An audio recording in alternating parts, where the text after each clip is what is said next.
Hi and welcome to the returning serve section of the tennis fitness course, and in this short video we're just going to use Federer's return of serve as an example to see how you can be really specific when training for returning serve.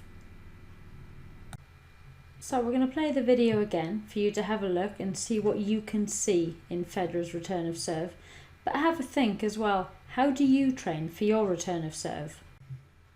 Is this the first time you've ever even considered how you train for return of serve? It's not something that people often think about. So watch it a few more times and then we'll show you what we see. Take a good look at the movement.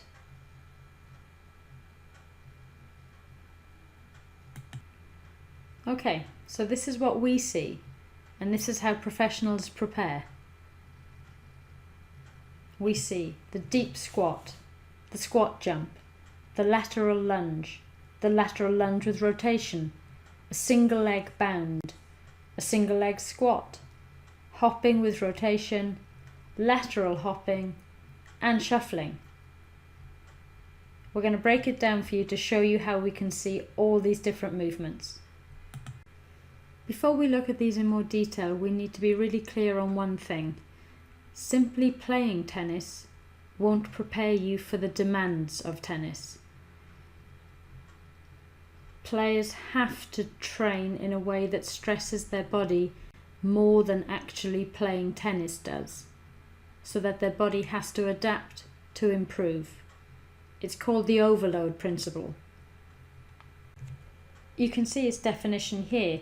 A greater than normal stress or load on the body is required for training adaptation to take place, which basically means for anything to change in the body, we have to ask it to do more than it normally does. So with that in mind, we've broken down Federer's movement into very precise and discrete movement patterns. The first movement we see would be overloaded by training with a deep squat.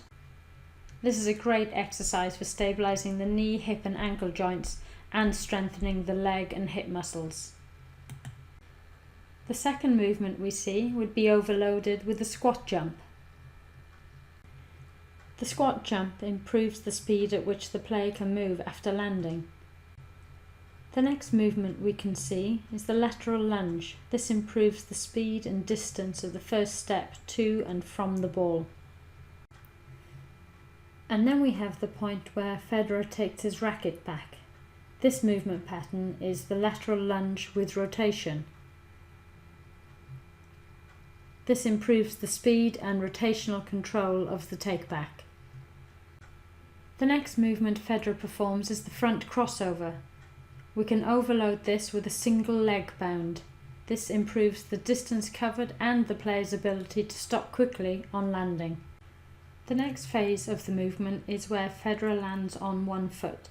To overload this movement, you'd perform a single leg squat. This improves the control of the landing and reduces risk of injury to the knee. Next, you'll see Federer turn to face his opponent. You could overload this movement with hopping rotation. This improves the control of the trunk muscles and speeds up footwork.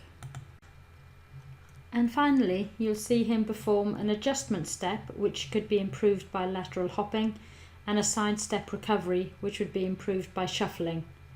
The lateral hopping will improve the speed and accuracy of the small steps, and the shuffle will strengthen the leg muscles to ensure that they can repeat the action over and over. So all of these exercises are performed in just over 3 seconds. His use of the overload principle in training makes it look effortless. What do you do to improve your return of serve movement? We'd love to know. Please post in the comments below.